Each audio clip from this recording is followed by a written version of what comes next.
هنحضر سوا النهارده حلو، والحلو بتاعنا هيبقى كيكه تفاح بالقرفه والكراميل.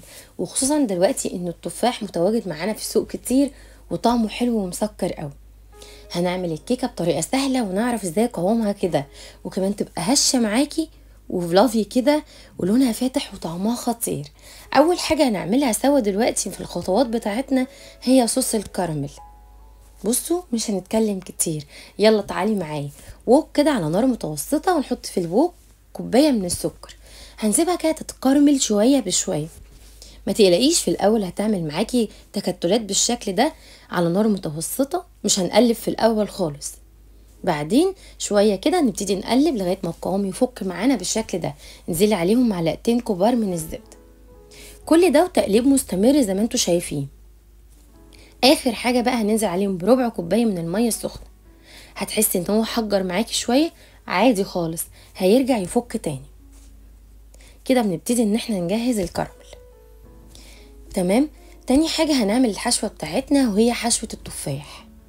انا جبت كده نفس الوok مكعب من الزبده، 3 حبات من التفاح قطعتهم مكعبات بالشكل ده، نص كوبايه من السكر على القرفه. وهنبتدي ننزل بالسكر والقرفه على التفاح لغايه ما يدوبوا كلهم في بعض ويدونا القوام ده. هنعمل بقى دلوقتي الكيك. عندي 3 حبات من البيض، عندي نص كوبايه من السكر، كوبايه من اللبن، نص كوبايه من الزيت، وعندي ظرفين من الفانيلا ورشه من الملح. وقلبي كله مع بعضه.